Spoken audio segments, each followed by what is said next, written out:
సహృదయులైన శ్రోతలకు నమస్సుమాంజలి. ఇప్పుడు మనం చెప్పుకోబోయేటువంటి కథ మామ ప్రయాగదాసు.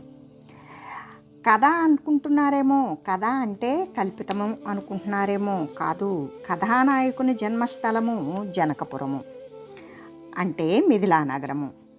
అతని ఆటపట్టు అయోధ్య నగరము, కథకు రచ్చపొట్టు చిత్రకూటము. అట్లయినా అతడు రామభక్తుడా? ఏమో, అతడు రామభక్తుడో రమాభక్తుడో రామానుజు భక్తుడో కథ అంతయు విన్ని ఎవరికి వారు నిర్ణయించుకోవలసి ఉంటుంది.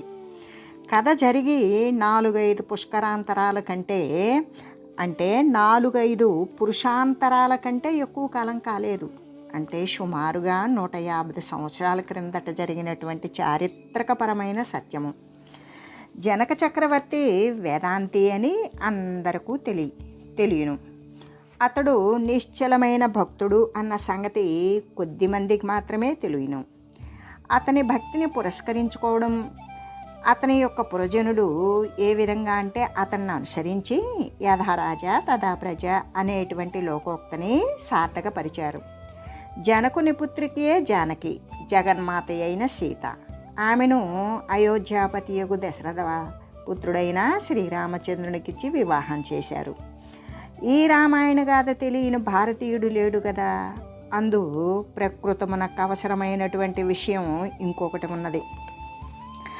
ఆ సీతా కళ్యాణము మహోత్సవం ఏనాడో కొన్ని కోట్ల సంవత్సరాలకు పూర్వం జరిగింది. ఆ సమయమున జనకపురవాసులందరూ కూడా ఆడపెళ్లివారే అయ్యారు.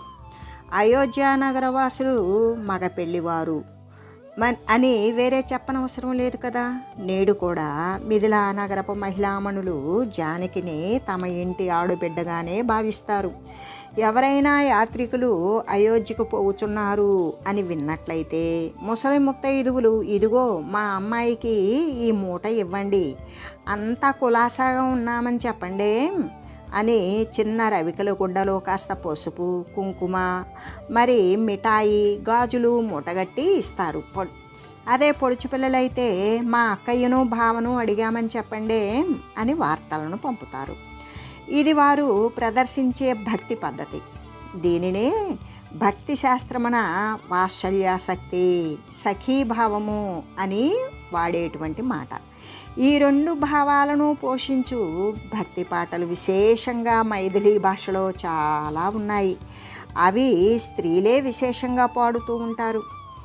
సరే, మన కథానాయకుని పేరు ప్రయాగదత్తు. చిరకాలము సంతానం లేకపోగా దంపతులు ఇరువురు సంతానార్థులై ప్రయాగ తీర్థాన్ని సేవించారు. ప్రయాగ తీర్థాన్ని సేవించగా కలిగిన సంతానమని లోకులకు తమకు జ్ఞాపకం ఉండడానికి ఆ పేరు పెట్టుకున్నారు. ప్రయాగ తీర్థరాజమనే దత్తమైన వాడు కాబట్టి ప్రయాగదత్తుడు. అతడు తన తల్లి సువాసినితనాన్ని చూచి ఎప్పుడూ ఎరుగడు. అతనికి చంటి బిడ్డను పొత్తిళ్లలో పోషించే సమయంలోనే ఆమె భర్త అంటే ప్రయాగదాసు తండ్రి పని ఉన్నట్లుగా బ్రహ్మలోకానికి ప్రయాణం కట్టాడు. పోయినప్పుడు మరి పాదోదయము చాలదని కాబోలు కొంత సంపత్తిని కూడా కొనిపోయాడు. భార్య కొరకు కొన్ని విపత్తులని, ప్రమాదాలను మాత్రమే విడిచిపెట్టాడు. ఆమె వాటితో రహస్యంగా కాపురం చేయుచూ ఉంది. వారిది తరతరాల నుండి పండిత కుటుంబం. అది నగరవాసులకందరికీ తెలిసిన విషయమే. అందరికీ ఏదో ఒక విధంగా విద్యాభిషేక సంబంధం ఆ కుటుంబంతో ఉన్నది. దాని ద్వారా మంచి అభిమానం కూడా ఉన్నది ఆ కుటుంబంపై. అంటే పైతృక సంపత్తే కాకుండా ప్రయాగదత్తు తండ్రి కూడా కొంత సంపదను కూడబెట్టాడు. అంటే ప్రయాగదత్తు యొక్క తాతలు మాత్రమే కాకుండా తండ్రి కూడా కొంత సంపదను కూడబెట్టాడు. తండ్రి చనిపోయిన తర్వాత ఆ వీధిలో పెద్ద అగ్ని ప్రమాదం జరిగింది. అందులో వారి ఇల్లు కూడా తగలబడిపోయింది. ఇంటిలో గల పెట్టెలు, బీరువాలు, పాత సామాగ్రి, పట్టె మంచాలు, పట్టుబట్టలు, పుస్తక సామాగ్రి సుమారుగా ఆనాటి కాలంలో 150 సంవత్సరాల క్రితం 10,000 రూపాయల విలువ గల చరాస్తి పరశురామ ప్రీతి అగ్నికి ఆహుతయింది. తల్లి పాపం పాపను చేతుల్లో పెట్టుకొని ప్రాణాలతో బయటపడింది. అలా బయటపడటమే చాలా కష్టమైంది ఆమెకు.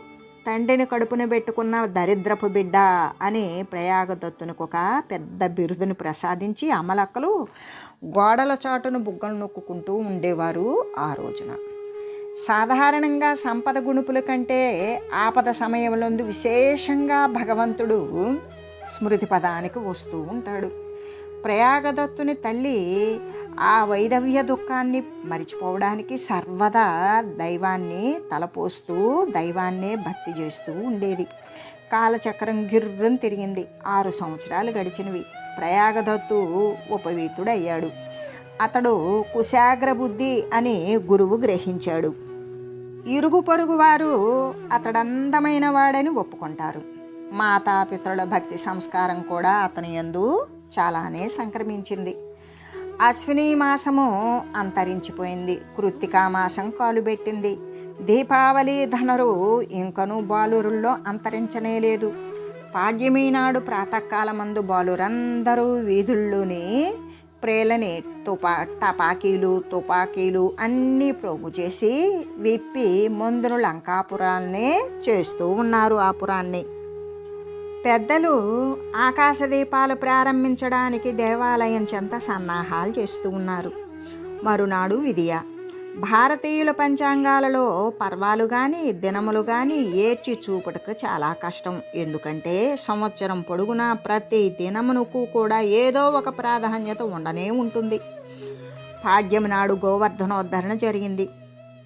ఆ విధియను సంస్కృతమున యమద్వితీయ అంటే హిందీలో ఏమంటారు భాయి దూజ్, అదే బెంగాలీలో అయితే భాయి పోటా అని వ్యవహరిస్తారు. ఆనాడు పంచాంగాలలో భగిని హస్తభోజనం అని వ్రాసి ఉన్నది. తోటి బాలురంతా కూడా తమ తమ అక్కల ఎండ్లకు పోయి విందులు ఆరగించుచూ ఉండడం ప్రయాగదత్తు చూశాడు. కొందరు అతనిని కూడా ఆహ్వానించారు, కానీ అతడు పోలేదు. కొందరు అతన్ని దెప్పి పొడిచారు. అతని మనసు చివుక్కుమన్నది. గబాలను తల్లి వద్దకు పరిగెత్తుకుంటూ వచ్చాడు. అమ్మా, మనకెవరూ అక్కలు లేరే ఏమిటి అని అడిగాడు. అది అని అడిగినప్పుడు బాలుని హృదయం తల్లి గ్రహించింది. లేకేమి నాయనా, నీకు ఒక అక్క ఉన్నది. ఆమెను ఒక చక్రవర్తికిచ్చి పెళ్లి చేశాము.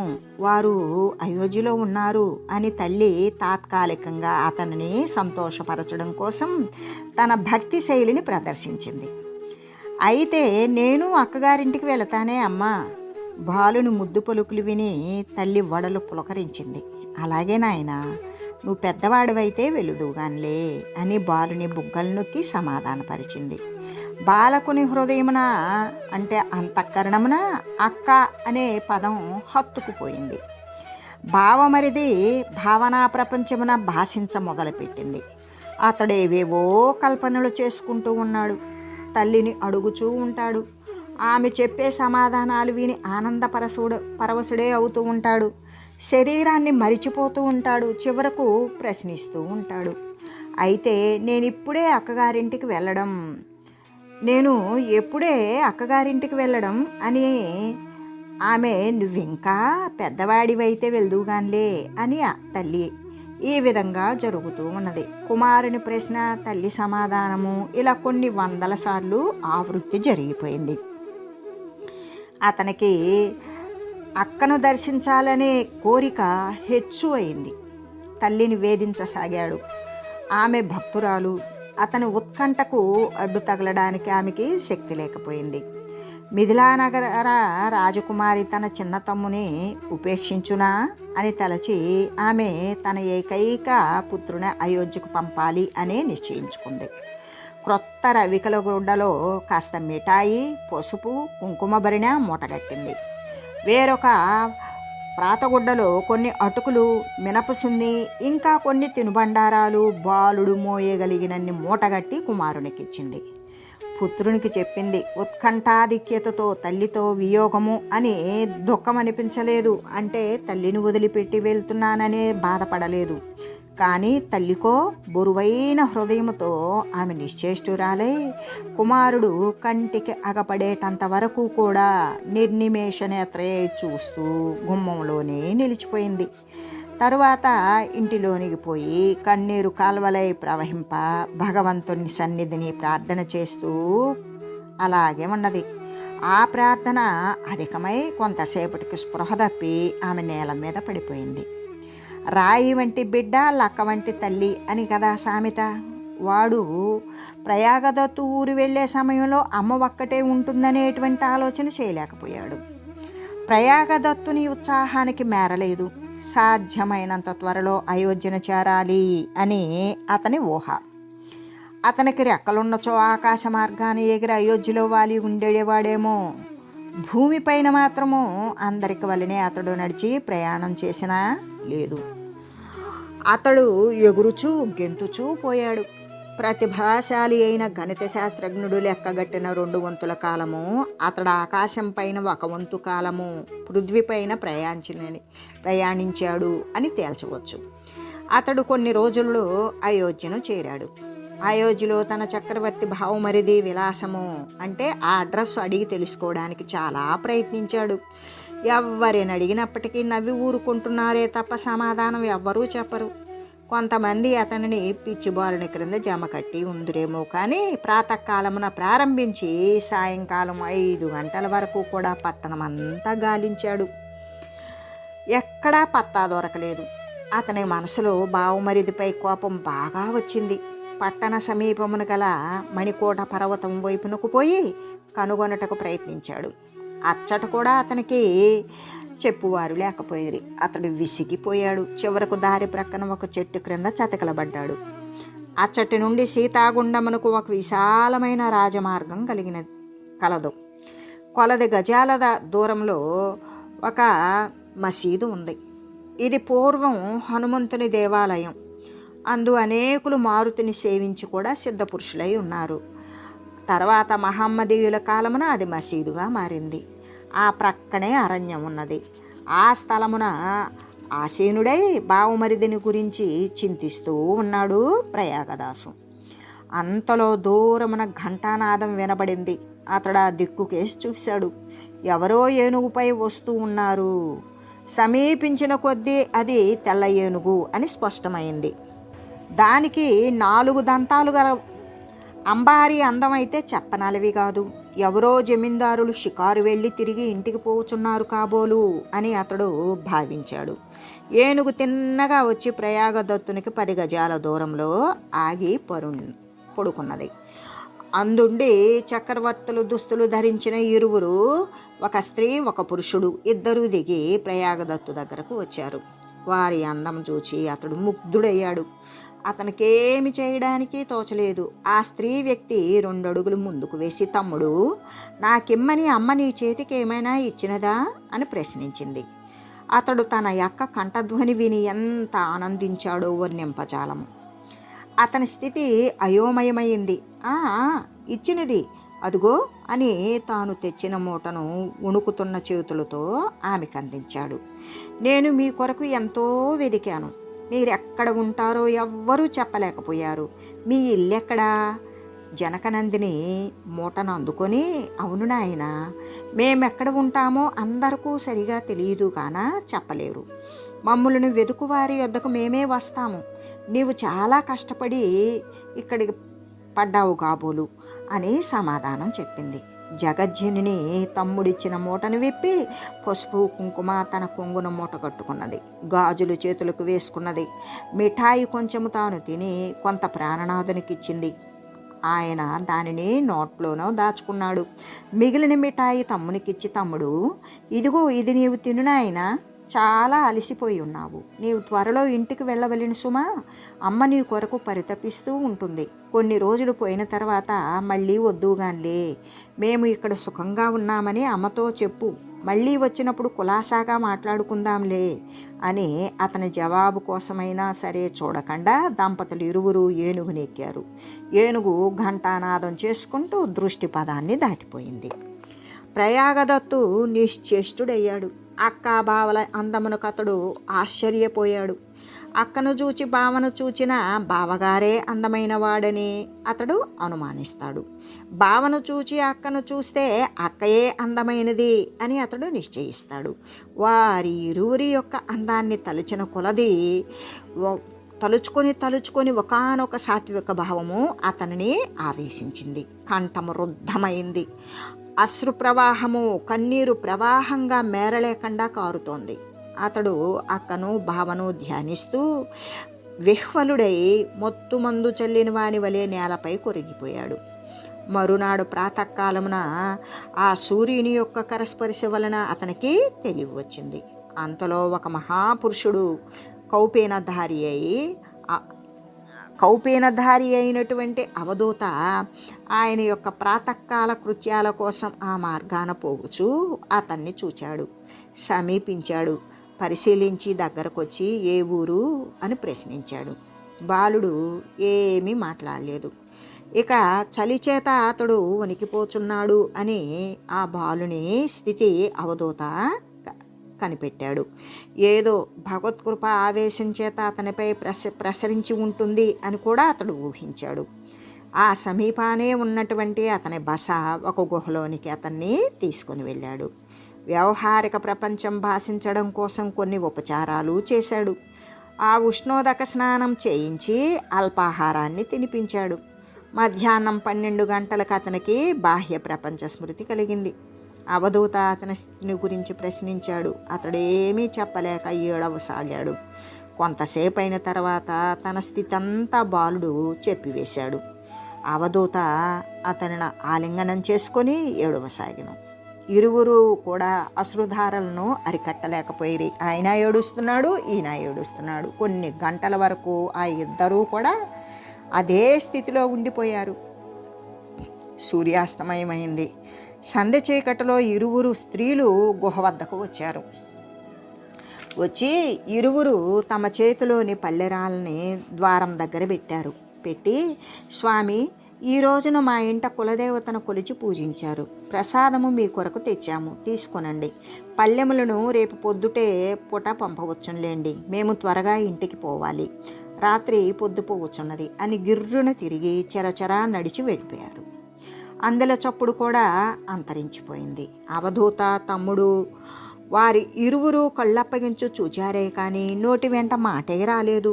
కొంతసేపు అయిన తర్వాత అవధూత పల్లెరాలపై కప్పి ఉంచిన తామరాకులను తొలగించి చూచాడు. అతడు ఆశ్చర్యచకితుడయ్యాడు. రత్నఖచితములైన బంగారు పల్లెరాలలో పలు విధాలైన ఆహార పదార్థాలు చక్కగా అమర్చబడి ఉన్నాయి. అవధూత సిద్ధపురుషుడు కాబట్టి రహస్యాన్ని తెలుసుకోగలిగాడు. పల్లెములు భూలోకవాసులకు సంబంధించినవి కావు. సాక్షాత్ జగజ్జనిని తన ముద్దు తమ్ముని ముచ్చట తీర్చడం కోసం పంపిన భగిని హస్తభోజనపు విందు. ఆ పదార్థాలు ఆ పల్లెరాలలో అమర్చబడినవి. అవధూత ఎంతో ప్రేమతో ప్రయాగదత్తునికి తినిపించాడు. తృప్తుణ్ణి చేశాడు. తరువాత తాను కూడా అరగించాడు. స్వయంగా జగన్మాత అయిన సీత చేత చేయబడిన ఆ దివ్య పదార్థముల రుచిని, ఆ పరిమళమును ఎవరు వర్ణించగలరు? అవి ఆరగించిన వారికి భగవద్రసము తప్ప అన్య విషయాలు నీరసాలై భాషిస్తాయి అనడంలో ఏమన్నా సందేహం ఉంటుందా? లేదు. ఆ రసాస్వాదము చేయువారి జడత్వం నశించిపోయి దివ్యత్వం వికసిస్తుంది. నూతన బలము, అపూర్వ తేజము, కొత్త చైతన్యము ఇరువురు అనుభవించారు. ప్రయాగదత్తుని శ్రమ అంతా క్షణంలో దూరమైపోయింది. బాధ కర్పూరంలాగా హరించుకుపోయింది. హృదయ కమలం అఖండ ఆనంద సరోవరమున తేలియాడింది. ప్రాతకాలానే ప్రయాగదత్తు ప్రయాణమోకుడు అయ్యాడు. పల్లెరంల రెంటిని ఒక కాషాయ వస్త్రంలో చుట్టి అవధూత అతనికి ఇవ్వబోయాడు. అప్పుడు ప్రయాగదత్తు అన్నాడు, ఆ పల్లెలు తీసుకుపోవటానికి హక్కుదారులు ఎవ్వరూ రారని అతనికి పూర్తిగా తెలుసు. బాలభక్తుడు మాత్రం పల్లెల్ని ఎట్లా గ్రహిస్తాడు? అవి అక్కగారివి కదా. వద్దండి స్వామి, అక్కగారింటి కంచాలు ఎందుకు తెచ్చావని అమ్మ కోప్పడుతుందండి అని అతడు నిరాకరించాడు. అవధూత కొంతవరకు ప్రయాగదత్తును వెంబడించి మార్గము చూపి తిరిగి ఆశ్రమానికి చేరాడు. బంగారు కంచాలను అతడు మాత్రమేమి చేస్తాడు? దగ్గరనే గణేశగుండము అని ఒక లోతైన మొడుగున్నది. కంచాల రెంటిని అందు విసరి భద్రపరిచాడు. అట్లు చేయుటలో అవి స్వస్థానాన్ని చేరగలివని ఆ అవధూత స్వామికి తెలుసు. ప్రయాగదత్తు కొన్ని రోజులలో జనకపురాన్ని చేరుకున్నాడు. తల్లికి పాదాభివందనం చేశాడు. ఆమె ఆనంద బాష్పాలతో కుమారుణ్ణి ఎత్తుకొని వాడిని జుట్టు దువ్వి ముద్దాడి ఏమి జరిగింది అని ప్రశ్నించింది. అతడు జరిగిందంతా నివేదించాడు. ఇంకా ఆమె ఆనందానికి హద్దులు లేకపోయిన కుమారుని ఎత్తుకొని హృదయానికి హత్తుకొని శరీరం నిండా ముద్దుల వర్షం కురిపించింది. ఆమె ఉన్మత్తురాలి వలె అయింది. బాబుని ఎత్తుకొని గిర్రును తిరుగుచూ మంచంపై పరుండబెట్టి ముద్దాడింది. ఆనందాశ్రువులతో ఆమె శరీరం మరిచిపోయింది. ఆ సమయమున మహాతల్లి అనుభవించిన మహా ఆనందము మహామహులైన మహాకవులకు కూడా వర్ణించజాలరు. అంటే అతిశయోక్తి కానే కాదు. ఆహా, మాతృవాత్సల్యమును వర్ణించడానికి మానవుడు ఎంతవాడు? కులం పవిత్రం జననీకృతార్థ వసుంధర పుణ్యవతీవతేన. అట్టి భగవతోత్తముడు ఉద్భవించిన కులము పవిత్రమైనది అని తల్లి కృతార్థురాలు. అతడు నిలిచిన చోటు పుణ్యభూమి. భూదేవి అతనిని చూచి సంతసించింది. చదువులలో మర్మమెల్ల చదువుకనే భాషించిన ప్రయాగదత్తునకు లౌకిక విద్యలలో మనసు లగ్నమూ కాలేదు. అతడు మేధావి కాడని ఎవరూ చెప్పజాలరు. తల్లి బలవంతము చేత సారస్వత వ్యాకరణాన్ని, అంటే ఆనాడు ప్రచారంలో ఉన్నటువంటి విద్య అదే, ఆ వ్యాకరణాన్ని సంవత్సరంలో చదివి సమాప్తి చేశాడు. అమరకోశము కౌమారముననే నెమరకు వచ్చును. ముహూర్త చింతామణి ఇంకా కొన్ని జ్యోతిష గ్రంథాలు, కొన్ని కావ్యాలు అతడు చదివాడు. ఇంతలో పుత్రుని విషయమున తన బాధ్యత తీరిపోయింది అని భావించిందేమో తల్లి. ఆ తల్లి కూడా తండ్రి దగ్గరికే చేరిపోయింది. అతడప్పటికీ మరి 16 సంవత్సరాల వయసువాడు అయ్యాడు. ఇంటికొక్కడు అయ్యాడు. ఏకలుడు ఒక్కడే ఉన్నాడు. ప్రయాగదత్తునకు తన స్థితికి అనురూపమైనటువంటి వైరాగ్య వాసన దినదినము ప్రవర్ధమానమగుచున్నది. తల్లి యొక్క సంవత్సరక శ్రాద్ధం వరకు కూడా అతడు స్వగృహమునందే నివసించాడు. తర్వాత దగ్గర చుట్టెరకము కలిగిన ఒక ధనికుడు లక్షాధికారి అతనిని అల్లునిగా చేసుకోవడానికి ప్రయత్నించాడు. తన ఏకైక పుత్రికను అత్తవారింటికి పంపటానికి ఇష్టం లేనివాడై బుద్ధిమంతుడైన ప్రయాగదత్తునకు ఇచ్చి అతన్నే ఇళ్లరకం వచ్చినట్లుగా అతడు ఆశించాడు. అతడు విద్వాంసుడైన పండితుడే. ప్రయాగదత్తు పూర్వీకులను కూడా బాగా ఎరిగినవాడే. సాంప్రదాయము, శీలము, రూపము అపేక్షించి దరిద్రుడైనను ప్రయాగదత్తునికే పిల్లనిచ్చి తన ఆస్తికి అతనిని ఉత్తరాధికారిగా చేయాలి అనుకున్నాడు. కానీ ప్రయాగదత్తు తాను గృహస్థాశ్రమం స్వీకరించనని స్పష్టం చేశాడు.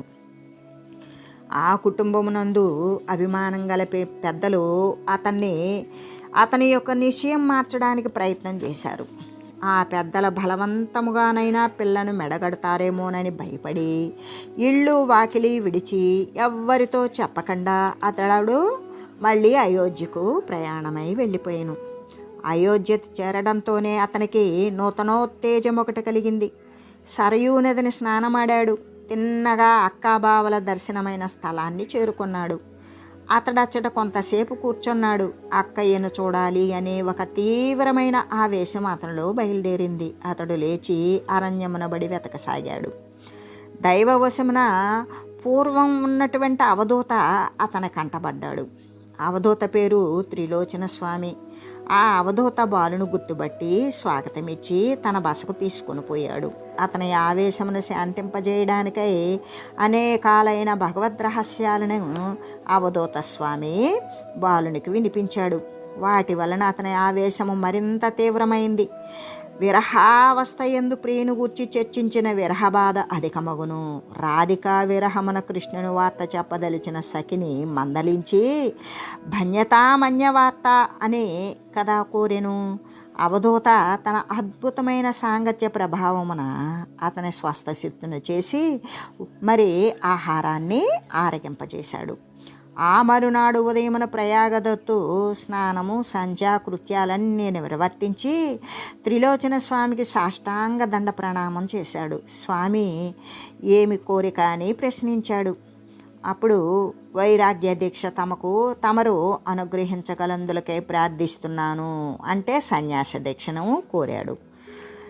అతడు ఉత్తమాధికారి అని అవధూతకు అంతకుముందే గ్రహించి ఉన్నాడు. సన్యాసం ఇవ్వడానికి అతడు సంకోచింపలేదు. ఆనాడు ప్రయాగదత్తుడు కౌపీనధారి అయి ప్రయాగదాసుడయ్యాడు. సిద్ధుడైన గురువుని మించిన శిష్యుడు. ఎలాగంటే ఎలక్ట్రిక్ స్విచ్ నొక్కగానే వెంటనే బల్బు వెలిగినట్లుగానే గురుదేవుని హస్తమస్తక సంయోగమున శిష్యుని హృదయ కమలం ఒక్కసారిగా వికసించింది. పచ్చకట్టెను వెలిగించాలి అంటే ఎన్నో అగ్గిపుల్లలు వ్యర్థం కావలసి ఉంటాయి. కానీ శుద్ధమైన ముద్ద కర్పూర హారతిని ఒక్క అగ్గిపుల్లతో బొగ్గుమంటుంది కదా. అలాగే శుద్ధ హృదయములందు ప్రకాశము కలగడం కోసం గురుముఖమున వెలువడిన ఏకైక ఉపదేశమే చాలు. మట్టి బుర్రలకు ఎన్ని ఉపదేశాలైనను కంఠశోషే గాని ప్రయోజనం ఉండదు. తం కథం బోధయేశాస్త్రం లోష్టం నరసమాకృతిం. మానవాకారమున ఉన్న మట్టి బొమ్మకు శాస్త్రం ఎట్లా బోధిస్తారు? సాధ్యం కాదు కదా. మరుసటి నాటి నుండి అతని అవస్థ విలక్షణంగా మారిపోయింది. అది ఒక ఆధ్యాత్మికోన్మాదం లేక భగవంతుని అనుగ్రహావేశం. ఆ స్థితి అందరికీ అర్థం కాదు. అతనికి ఆకలి దప్పులు లేవు. కొన్ని రోజుల వరకు ఒకే ఆవేశమున పడి ఉంటాడు. అతనికి ప్రపంచము భాషించదేమో అన్నట్లుగా ఉంటాడు. పద్మాసనంపై కూర్చున్న కొన్ని వారములు అలాగే కూర్చుంటాడు. అతనికి నిద్ర అవసరం లేదు. ఇలా ఇతరులంతా ఎవరైనా సరే ఇతరులు అతనికి బట్టలు కడితే కట్టబెడతారు. ఎవరైనా దయతలిసి తినిపిస్తే తింటాడు. ఎచ్చటనైనా పొరుంటాడు. ఇట్టి స్థితిలోనికి వెళ్ళిపోయాడు. అతడు నేడు అవధూతలకే అవధూత అయ్యాడు. పరమహంసలకు పరమహంస అయ్యాడు.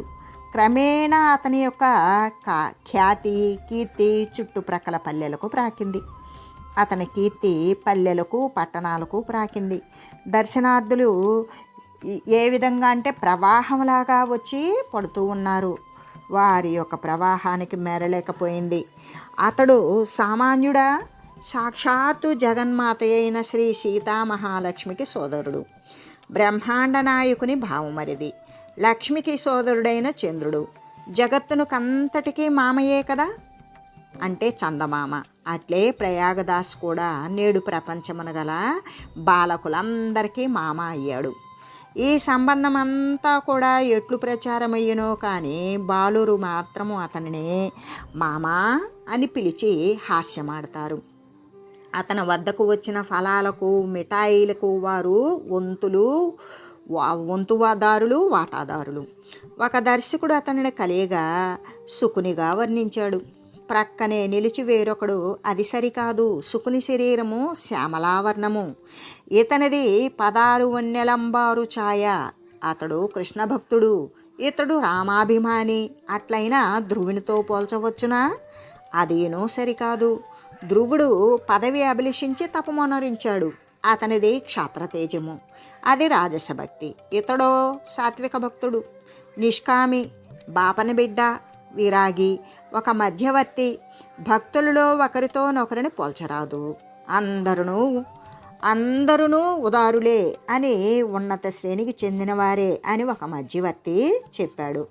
ఇలా విశ్వసించడమే ఉత్తమ పద్ధతి అని అందరినీ సమాధానపరిచాడు. ప్రయాగదాసునకు అక్కగారిపై గల అభిమానమునకు హద్దులేవో అతనికే తెలియదు. ప్రపంచమునందంతటను అల్లుని యొక్క మంచితనం ఉండుట అరుదే కదా. అతడు నిత్యము రామకథనే ధ్యానిస్తూ ఉంటాడు. ఆ దృశ్యాలనే అతడు చూస్తూ ఉంటాడు. ఒకనాడు సీతారాముల అరణ్యవాస ఘట్టము ధ్యానానికి వచ్చింది. రాముడు అరణ్యానికి పోవచ్చు సుకుమారి అయిన తన అక్కను కూడా ఏల తోడ్కొని పోయినో ఈ విషయము భావమరిది చేసిన పని అతడు సంతోషించలేకపోయాడు. అతడు ఒక లా పాయింట్ కూడా సంగ్రహించాడు. అసలు కైక వరాలలో సీతమాటయే లేదు కదా. లక్ష్మణుడు ఎలాగా తన భార్య అయిన ఊర్మిళను అయోధ్యలో విడిచి అరణ్యానికి పోయినో అట్లనే రామచంద్రుడు కూడా సీతను అయోధ్యలో ఎలా విడువరాదు? అయోధ్యలో ఉండుటకు ఆమె ఇష్టపడకపోతే పుట్టింటికి పంపవచ్చు కదా. ఇది అతని లా పాయింట్ యొక్క సారాంశము. అతడు అనేక మందిని ప్రశ్నించాడు, కానీ ఎవ్వరూ అతనికి తృప్తికరమైన సమాధానం చెప్పలేకపోయారు. చివరికి అతడు స్వయంగా పోయి తన బావమరిదినే అంటే నల్లబావనే ప్రశ్నించాలి అనుకున్నాడు. సీతారామ లక్ష్మణుడు చిత్రకూటమును కదా ఉందురు, అదే కదా అరణ్యవాస ప్రారంభ ఘట్టం అని తలచి అతడచ్చటికి పోవడానికి సంకల్పించాడు. అయితే ఆ యొక్క ప్రయాగదాసు భక్తులు అర్పించేటువంటి ఫలాలను ద్రవ్యాన్ని కానీ అతడు ఎన్నడూ ముట్టుకొని ఎరగడు. సూర్యాస్తమయమైన తరువాత భక్తులెవరో వానిని సంగ్రహించి తీసుకొని వెళ్ళిపోతారు. ఒకనాడు హఠాత్తుగా వారికి ఒక ఆజ్ఞ చేశాడు. వచ్చిన వారికి ఫలములను తినుబండారాలను మాత్రమే తీసుకొని వెళ్ళండి, ద్రవ్యము ఎక్కడిదక్కడే ఉంచవలేను అని చెప్పాడు. వారు అట్లాగే చేశారు. అతని ఆజ్ఞని వ్యతిరేకించిన కొంప మునుగునని వారికి భయం కలదు. కొన్ని రోజులైన తరువాత ఆ ద్రవ్యమునంతయు అతడు ప్రోగు చేశాడు. ఒకనాడు ఒక వడ్రంగి దర్శనార్థి అయిరాగా అతనికి 3 ద్రోసిళ్ల ద్రవ్యాన్ని ఇచ్చి చక్కని 3 చిన్న మంచములను చక్రవర్తులకు యోగ్యమైనవి చేయడానికి ఆజ్ఞాపించాడు. మరునాడొక చమారి చెప్పుల జతను అమ్ముకోవడానికి ఆ దారిని పోతూ ఉండగా వానికొక 3 దోసిళ్ల ద్రవ్యాన్ని ఇచ్చి చక్రవర్తులు తొడుగు 3 జతలకు జోళ్లను తయారు చేయమని చెప్పాడు. అలాగే ఒక దూదేకుల వానికి 3 దోసిళ్ల ద్రవ్యాన్ని ఇచ్చి మంచము కొలతకు అనురూపమైన కొలతలతో 3 హంసతూలికా తల్పాలను నిర్మించండి అని చెప్పాడు. ఈ ఉచిత సమయమున సామాగ్రి అంతయు కూడా అతని వద్దకు చేరింది. ఈ సామాగ్రి అంతా ఏ దేవాలయమందో పవలింపు సేవ కొరకు వినియోగపడునని అందరూ తలపోశారు. దానికి అనుగుణ్యమైనటువంటి పెద్ద మంచము పొడవు 3 పైన జానుడు కన్నా ఎక్కువ లేదు. తక్కిన 2 ఒకదానికంటే ఒకటి చిన్నది. 3 మంచాలు ఒకదానిలో ఒకటి ఇమిడిపోవును. పనివాండ్రు తమ కళాకౌశలమంతా కూడా వాని యందు ప్రదర్శించడం చేత అన్ని వస్తువులు కూడా అందములో సాటిలేనివై ఉండెను. 3 మంచాలు, 3 పొరుపులు, 3 జతల జోళ్ళు అన్నీ దొంతిపెట్టి నెత్తిన పెట్టుకొని దాసుగారు చిత్రకూటానికి ప్రయాణం సాగించారు. చిత్రకూటమున స్ఫటిక శిలావేదిక అనేటువంటిది ఒక దర్శనీయమైనటువంటి స్థలము. ఈ శిలపైననే శ్రీరామచంద్రుడు ఒక రాత్రి సీతమ్మతో ముచ్చటలాడుచూ శయనించాడు అనే స్థల పురాణవేత్తలు చెప్తారు. వారు శయనించినటువంటి చిహ్నాలు నేటికి పాలరాతి మీద ఉన్నవి. ఇసుకపైన మానవుడు శయనించిన ఎట్లు అచ్చుపడునో అట్లాగే పురాణ దంపతుల శయన చిహ్నితమైన పాలరాతిని నేడును యాత్రికులు పోయి చూచుచూ ఉంటారు. ఈ స్త్రీ పురుషుల శయన చిహ్నాలు నడుమ ధనువు కూడా అచ్చుపడి ఉండును. సీతారాములు వానప్రస్థాశ్రమ నియమాలను పాలిస్తూ రాత్రి శయనించినప్పుడు పడుకొని ఉండినప్పుడు ధనువున నడుమున ఇడుకొని శయనించేడు వారంట. వారు అరణ్యవాసమంతా బ్రహ్మచర్యముతోనే గడిపారు. లక్ష్మణుడు సరే అతనికి నిద్ర కూడా లేదు. తన నిద్ర తన భార్యకిచ్చి వచ్చాడు. ఈ స్ఫటికశిల చిత్రకూటము చెంత ప్రవహించు మందాకిని నది మధ్యమును కలదు. కాకాసుర ఘట్టమునకు కూడా ఇదే రంగస్థలము. సీతారాములు ఈ స్ఫటికశిలను అత్యంతము ప్రేమించడి వారంట. అఖిలాండ కోటి బ్రహ్మాండ నాయకుడైన తన ప్రభువు ధర్మ సంస్థాపన కొరకు స్వస్వరూపాన్ని విడిచి భూలోకమున అవతరించి మాయామానుష విగ్రహుడై పితృవాక్య పరిపాలనార్థమై మహారాజభోగాలను త్యజించి తాపస వేషముతోటి కటికి నేలపై బండరాతిపై పొరుండుట చూచి ప్రాణికోటి హృదయము ద్రవించుట అటుండగా రాళ్ళు కూడా చెమర్చి తమ దుఃఖమును ప్రకటించినవి. అట్టిచో పాలరాయి కరుగుకుండా ఎట్లా ఉంటుంది? స్వస్వరూపమైన కాఠిన్యమును విడువకుండా ఎలా ఉంటుంది? పతిత పావనుని స్పర్శ మాత్రము చేత రాతికి చైతన్యము కలిగి హంసతూలికా తల్పమును మర్దించు మార్ధవాన్ని ప్రదర్శించి ఆ ప్రభు దంపతులకు సుఖాన్ని ఇచ్చేదంట. వారు లేచి వెళ్ళిన తర్వాత గట్టిపడి రాత్రికాన్ని నిలుపుకొని శయన చిహ్నాల ద్వారా తమ సౌభాగ్యమును లోకానికి చాటుచూ ఉన్నది. దీనిని ఉల్లేఖనము అంటే దీనిని ఈ విధంగా చెప్పడానికి వాల్మీకి రామాయణమున తులసి రామాయణమున కూడా విశేషంగా ఉన్నది. భూగర్భ శాస్త్రవేత్తలు ఈ శిలలను పరిశీలించి కొన్ని లక్షల సంవత్సరముల వయసు గలదిగా నిర్ణయించినట్లుగా చిత్రకూట చరిత్రమును కాననగును. ఈ కవికుల సార్వభౌముడైన కాళిదాసు తన యక్షుని జనకతనయ స్నానపు పుణ్యోదకమైన మందాకిని నదీ తీరమున రామగిరియాశ్రమ ప్రాంతముననే కదా ప్రవేశపెట్టెను. అసలు ఈ శిలపైనే కూర్చుండబెట్టెనేమో. నాటి స్నిగ్ధ ఛాయా తరువుల చెంత తరువులు అంతరించినప్పటికీ తజ్జాతీయాలే కొన్ని నేడు వన సౌందర్యాన్ని రెట్టిస్తూ ఉన్నవి. అంటే రాతి చిహ్నాలు కృత్రిమాలు కావు అనే శాస్త్రజ్ఞుల సర్టిఫికెట్లు కూడా ఉన్నాయి. అయితే మన దాసుగారు సామాగ్రి సహితుడై ఇచ్చటికి చేరాడు. ఇది కొంత ఏకాంత స్థలము. 3 మంచాలు వరుసగా శిలపై అమర్చాడు. హంసతూలిక తల్పాలు పరిచి కొన్ని వనపుష్పాలతో అలంకరింపజేశాడు. 3 జతల జోళ్లను 3 మంచాల క్రిందను తొడుగుటకు అనువుగా ఉంచాడు. కొంతసేపటి వరకు కూడా బావగారి రాకకు ప్రతీక్షించుచు దిక్కులు చూడసాగాడు. సీత, రామ, లక్ష్మణుడు ముగ్గురు రాలేదు. అతడు ఓపిక పట్టలేకపోయాడు. అరణ్యమున బడి అన్వేషిస్తూ ఎతుకుతూ ఉన్నాడు. ఎంత వెతికినను ఎవ్వరి జాడా కానరాలేదు. అడుగుదామంటే పిట్ట మనిషి లేడు. అతడు అలసిపోయినట్లు అతనికి తెలియదు. అతడు మనసులో గొనుక్కుంటున్నాడు. ప్రయాగ దాసనిన నల్లబావు గారికింత పక్క బెదిరిందుకో, లేకపోతే కనబడకపోవటమేమి, ఈ దాగుడు మూతలు ఎన్నాళ్ళు సాగునో మేమును చూచెదముగాక అని అతడు స్ఫటికశిల వైపు మరలాడు. అతడు స్ఫటికశిల చేరేసరికి 3 తాపసవేషులు 3 మంచముల మీద నిలబడి ఉండుట చూచాడు. తన కోరిక ఫలించగదా అని అమందానంద కందలిత హృదయారవిందుడయ్యాడు ప్రయాగదాసు. క్షణములో భావం మారిపోయిను.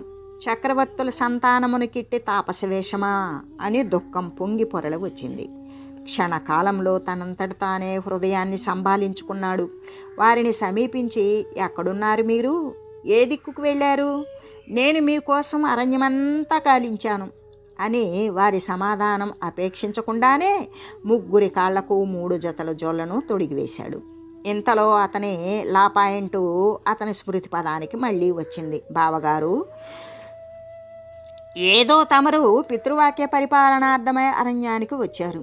అది ఎవ్వరూ కాదనటకు వీలులేదు. కానీ ఈ సుకుమారి అయిన మా అక్కను కూడా ఎందుకు తోడ్కొని వచ్చిరి?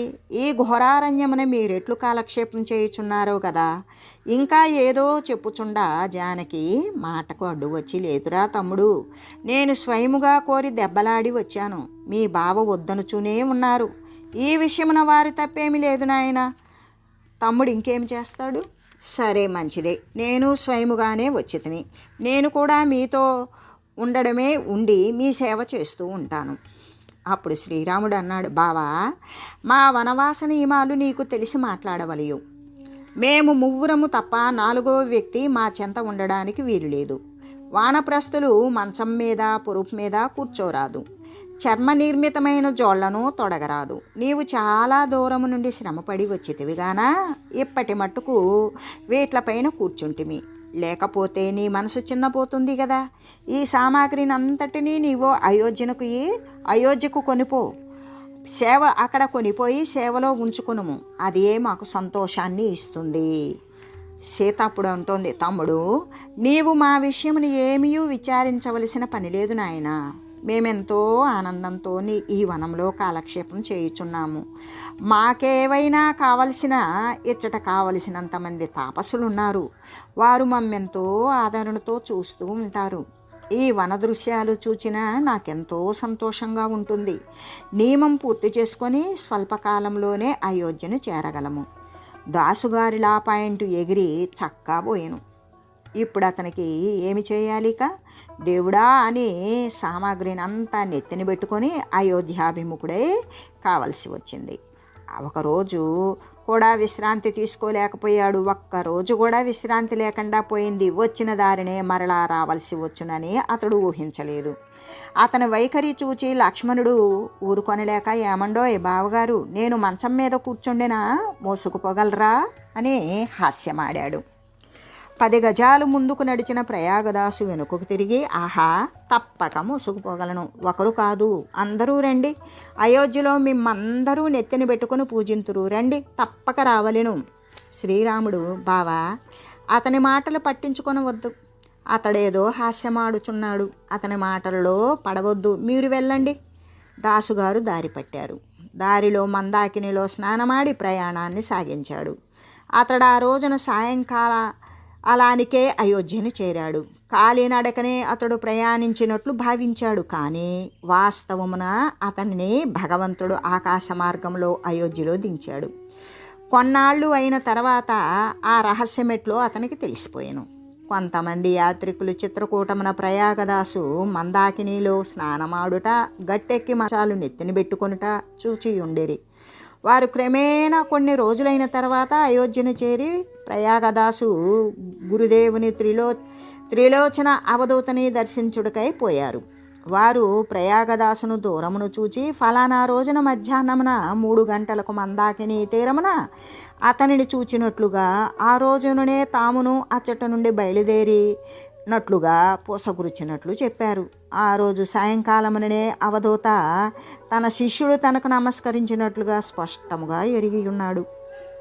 ప్రయాగదాసు చిత్రకూటమున జరిగిన చరిత్ర అంతా గురు సన్నిధిని నివేదించాడు. అతడు మందహాసం చేశాడు. ఒక్కొక్క సమయమున అక్కపై ప్రేమ అతనిని ఆవేశించును. అతడు గురుదేవుని సమీపించాడు. ఆ సమయంలో ధోరణి ఈ క్రింది విధమున ఉన్నది. అవునండి, హంసతూలిక తల్పాల మీద కూర్చుంటే ముళ్ళు గుచ్చుకుంటాయి, నల్లులుంటాయి కూడా. అడవిలో బండరాళ్ళు ఎంత మెత్తగా ఉంటాయి అనుకున్నారు?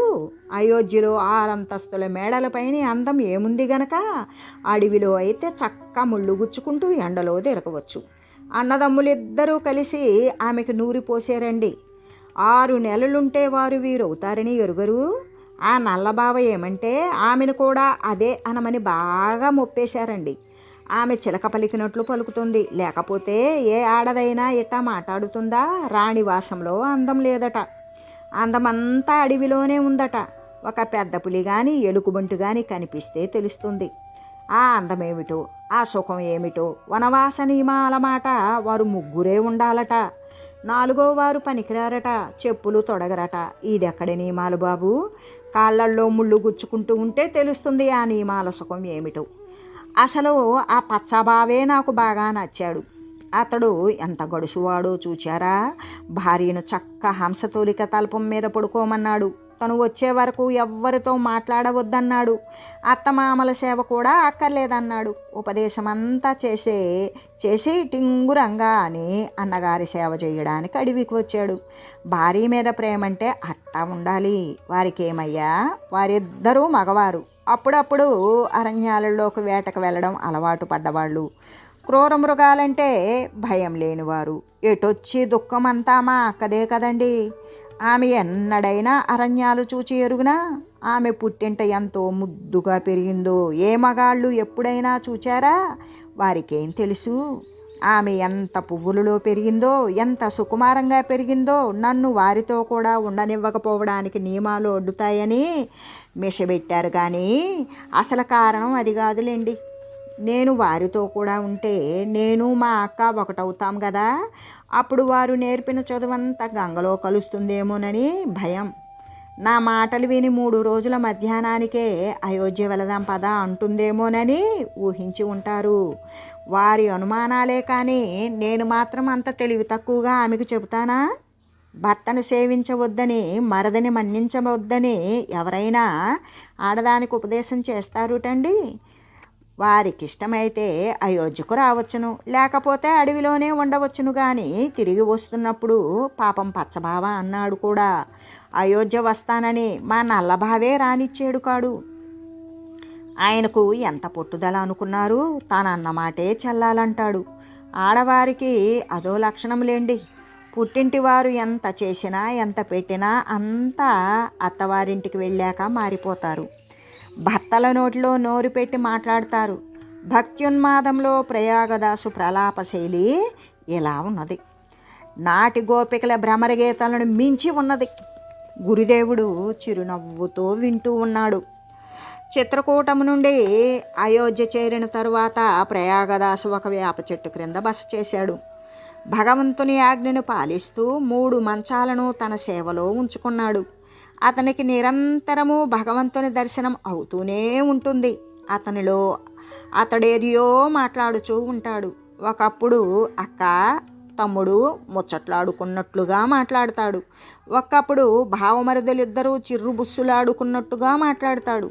అక్క చిన్నబోవునని ప్రయాగదాసు తగ్గిపోతూ ఉంటాడు. అతడు ఆనందోద్రేకమున పలికిన పలుకులే కొన్ని గ్రంథాలయ్యాయి. అతని యొక్క వాణిని భక్తులు విశేషంగా ఆదరిస్తారు. 75 చాతుర్మాస్యాలు చెట్టు క్రిందనే గడిపివేశాడు. అనేకులు కుటీరం నిర్మాణం చేయడానికే ప్రార్థించారు. కానీ అతడు నిరాకరించాడు. సుమారు 90 సంవత్సరములకు పైగా జీవించి తనంత తానుగా సరయూ నదిలో మునిగి సమాధిస్థుడయ్యాడు. ఒకప్పుడు ఇతడు ముక్తికాంతతో సమాగమం చేసేవాడు. ఆ సమయంలో భక్తికాంత రమణీప్రియ దూతికయ్యై కప్పురం విడిము అందిస్తూ ఉండేది. వేరొకప్పుడైతే అతడు భక్తిని కాంతగా స్వీకరిస్తాడు. అప్పుడు ముక్తిదూతికా స్థానం ఆక్రమించేవాడు. ఈ విధంగా మామా ప్రయాగదాసు ముక్తిని చెంది ఉన్నాడు. అంటే అయోధ్యకు వెళ్ళే యాత్రికులు ప్రయాగదాసు సమాధిని చూచి రావచ్చు. క్షేత్ర సన్యాసాన్ని స్వీకరించి చిరకాలము నుండి కూడా అయోధ్యలో నివసించు వృద్ధులైన భక్తులు ప్రయాగదాసు సమాధి ఎచ్చటం ఉన్నది కూడా తెలియజేస్తారు. మామా ప్రయాగదాసు అనే కథ సమాప్తమైందండి. ఈ కథ మీకు నచ్చినట్లయితే సబ్స్క్రైబ్ చేసుకోండి. మరి ఒక లైక్ చేయండి. మీ మిత్రులకు షేర్ చేయండి. మీ అభిప్రాయాలు కామెంట్ రూపంలో నాకు తెలియజేయండి. నమస్తే అండి. ధన్యవాదాలు. ఇట్లు మీ శుభశ్రీ సుభాషితాలు మరియు కథలు. క్షీరపురము సాగర తీరము.